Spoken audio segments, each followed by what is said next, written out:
I truly believe that RSS is freedom.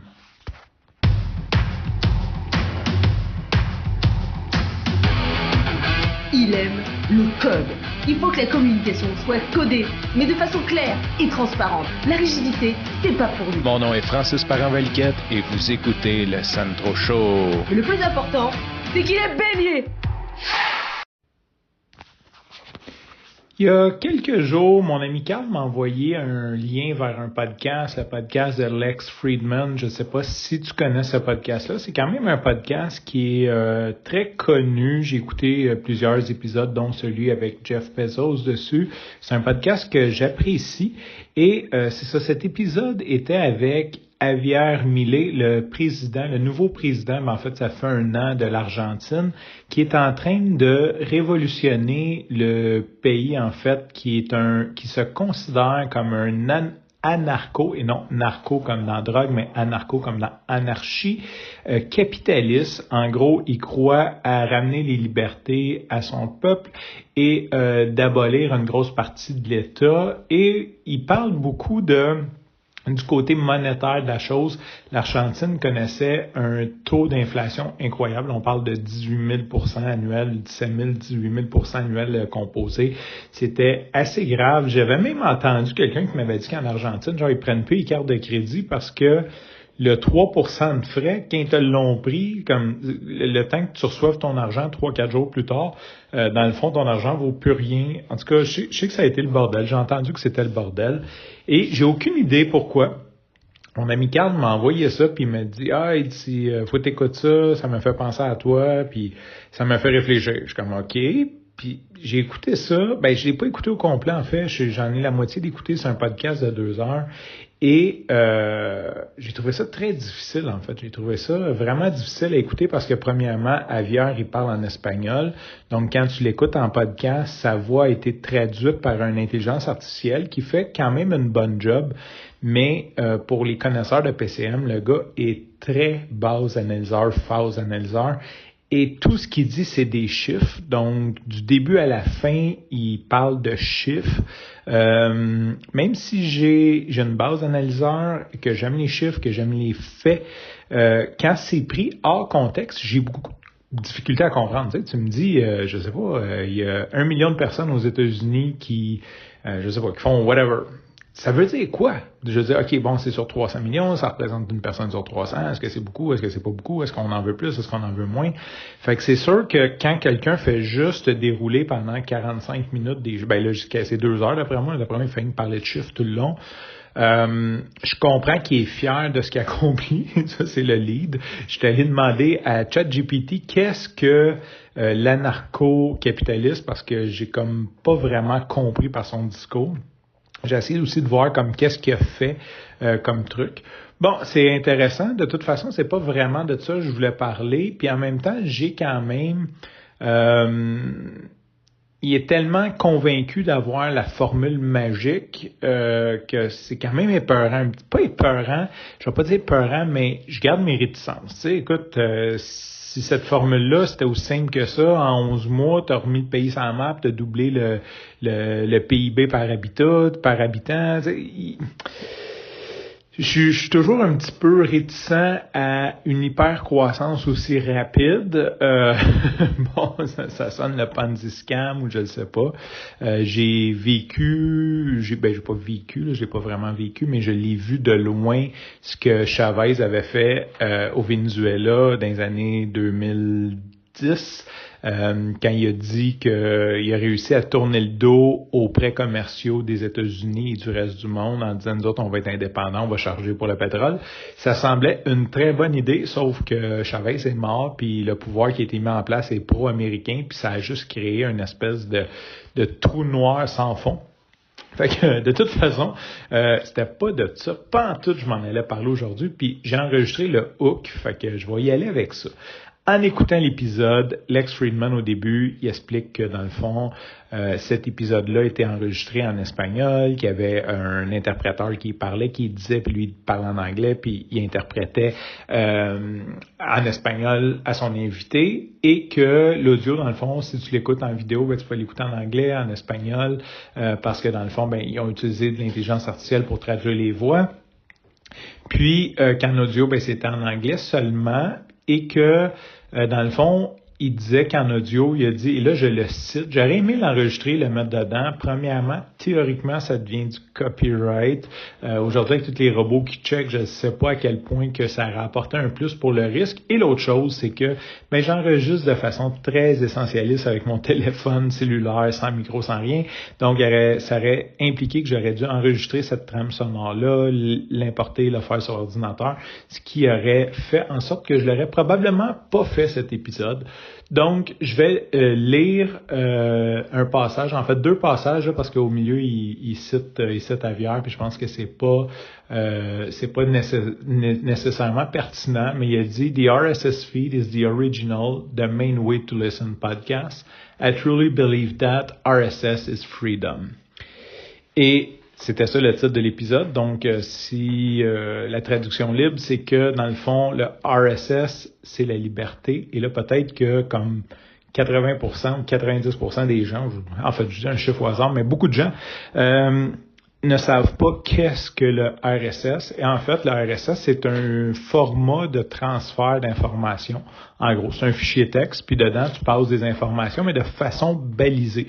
Fait que ce que ça permet de faire, c'est que tu peux te souscrire à un RSS et tu vas recevoir les mises à jour au fur et à mesure. C'est comme un peu une base de données qui te met à jour. C'est une technologie qui est vieille et qui était beaucoup utilisée avant la venue des réseaux sociaux. Donc, le podcast en tant que tel, ce qu'on appelle le podcast, et c'est très drôle parce que je me sens comme un puriste du podcast. Tu sais, quand tu vois des gens qui partent un podcast sur YouTube, puis que dans le fond, ils ont juste une chaîne YouTube, ils n'ont pas un podcast. Le podcast n'est pas de faire une entrevue. Le podcast est la façon de le distribuer qui est fait par RSS, un peu comme une newsletter. Si tu écris à tous les jours sur Facebook quelque chose, c'est pas une newsletter quotidienne que tu as sur une page Facebook. Maintenant, YouTube ont intégré le podcast à leur plateforme, vu qu'ils ont une plateforme d'écoute audio, ils peuvent te générer un feed, mais ça reste quand même un petit peu far-fetched. Donc, c'est un fichier. Et ton podcast, dans le fond, là, c'est vraiment ça que c'est un fichier. Et ce fichier-là, c'est un catalogue qui dit épisode 1 s'appelle comme ça. Voici la description de ce qu'il y a dedans. Et voici un lien vers l'audio. Voici un lien vers l'image. En gros, il y a bien d'autres choses qu'on peut rentrer comme information si on veut, mais ça, c'est pas mal le minimum pour avoir un podcast. Et quand tu soumets ce truc-là à des plateformes d'écoute comme Spotify, eux, tout ce qu'ils font, ils font juste relayer l'information. Ils hébergent rien, ils font juste comme l'afficher dans leur plateforme pour que toi, tu puisses l'écouter. Et ce fichier-là, en fait, ce qui est vraiment cool, puis c'est là que des fois, j'ai l'impression d'être un vieux hippie de l'Internet. Je pense que ça va bien avec mes valeurs un petit peu plus essentialistes, minimalistes. En fait, ce qui est vraiment cool, c'est que ce fichier-là, quand tu es un podcasteur, t'appartient. Tu en as le droit et les gens peuvent y souscrire comme qu'ils veulent, de la plateforme qu'ils veulent. Donc, il y a vraiment une très grande liberté, autant de la part du créateur que de la part de l'auditeur, comme toi, qui va s'abonner à mon feed RSS. Puis, ce qui est une des rares choses maintenant, parce que ça, c'est peut-être le côté pernicieux de la chose que les gens n'ont pas vu venir, c'est que ce feed-là t'appartient. Fait qu'il n'y a plus beaucoup d'entités sur Internet qui t'appartient. Quand tu mets une photo sur Facebook, une publication sur Facebook, malheureusement, le contenu, tu l'as donné à Facebook. Ce n'est plus ton contenu, c'est le contenu de Facebook. Et maintenant, Facebook a le droit d'en faire ce qu'il veut. C'est sûr qu'il en fait... on ne sait pas ce qu'ils en font.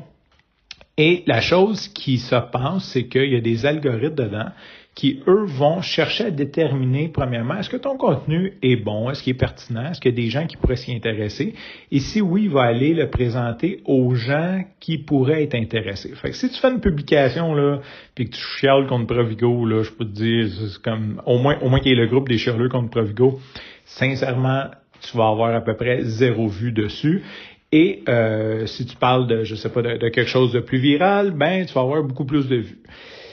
Tu peux dire, OK, ben c'est bien parce que ces plateformes-là te cherchent un petit peu ton auditoire, ils t'aident. C'est vrai que ça a beaucoup de bonnes choses. Par contre, au niveau liberté d'expression, au niveau liberté de choix, au niveau d'être exposé à des idées qui ne sont pas les tiennes, c'est quand même une catastrophe. Je veux dire, on donne le pouvoir à un robot qui est dirigé par les plus grandes compagnies mondiales qui ont clairement pas comme but notre bien-être.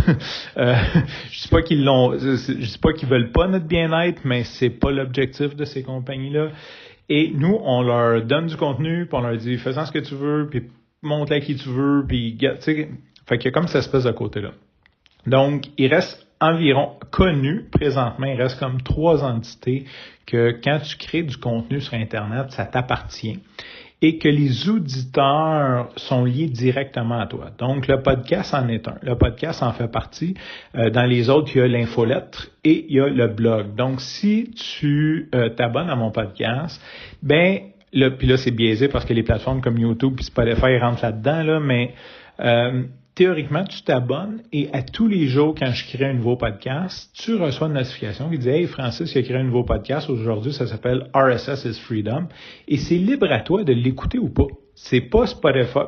On va mettre Spotify de côté parce que je pense qu'ils vont prendre ce trend-là s'ils l'ont pas déjà pris. Mais supposons que tu t'abonnes sur Apple Podcasts ou Pocket Cast. C'est pas lui qui décide si tu le présentes. Lui, il fait pas comme est-ce que c'est assez bon pour Jean-Guy? Est-ce que je devrais le présenter ou je devrais plus le présenter à Carole? On va l'essayer à Carole, puis si ça fonctionne, on va le présenter à Jean-Guy après. C'est pas ça. Il le présente à tout le monde. Il dit voici le contenu, voici ce que Francis a proposé aujourd'hui. Et c'est à toi, l'auditeur, de faire le choix de m'écouter ou pas. Ce qui fait que j'abonde dans le sens de Lex Fridman. RSS is Freedom. C'est pas une bataille que je mène, mais je trouve ça quand même triste de voir l'évolution d'Internet avec les réseaux sociaux. Pas que ça apporte pas de bien, là, c'est vraiment pas ce que je veux dire. Il y a vraiment beaucoup de bien qui sort de là. Par contre, par paresse et facilité, maintenant, les gens et manque de connaissances aussi, donc les gens perdent leur création au profit de grandes entreprises. Et en fait, la majorité des gens n'en ont aucune idée de ce qui se passe. Ils font juste comme OK, on va là-dessus, on a du fun, je me prends une business, je me fais une page Facebook, hey, ça marche, tu sais, mais c'est comme se bâtir un McDo sur un volcan. La journée qu'il va y avoir une éruption, ça va péter, tu sais, t'es comme pas en train de bâtir sur du solide.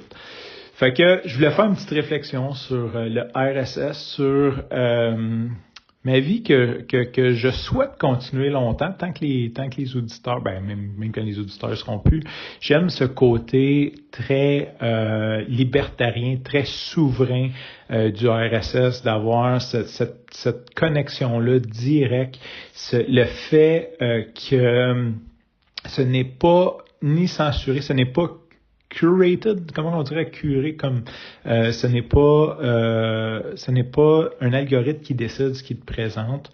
Et d'ailleurs, je ferai sûrement un épisode là-dessus, mais si tu veux vraiment approfondir tes connaissances sur un sujet, t'inscrire à des RSS de blog ou à des podcasts comme ça, je te dis pas de t'inscrire juste au bon, c'est que qu'est-ce qui devient pernicieux un petit peu dans les réseaux sociaux, c'est que supposons que moi j'aime croire que la Terre est plate. Et là, je ne crois pas ça, là, mais je suis un flat earther. Je vais aller voir du contenu de flat earther, puis ce qui va arriver, c'est que Facebook va comprendre que moi j'aime le flat earther. Fait que pour me garder sur sa plateforme, il va juste me présenter des choses qui vont me réconforter. Ce qui n'est pas nécessairement bon pour se faire une idée critique soi-même. Fait que si jamais il y a des choses, des dossiers, tu sais, l'intelligence artificielle, je pense que c'est un bon exemple présentement. Beaucoup de personnes, beaucoup de gens s'imaginent que l'intelligence artificielle, là, c'est en train de prendre le dessus sur le monde, puis ils font des affaires. J'ai même entendu quelqu'un me dire qu'il y avait 2 robots qui ont commencé à se parler ensemble, puis là, les créateurs des robots, ils savent plus ce qu'ils se disent, puis que, écoute, ça, c'est de la fiction, tu sais. Mais si tu te mets à t'intéresser, c'est sûr que si tu regardes des shorts sur YouTube de 1 minute qui expliquent c'est quoi l'intelligence artificielle, puis que t'envoies à moitié que les gens ils fake pour faire des jokes pour avoir juste plus de vues, c'est sûr que ton idée critique ne sera pas là.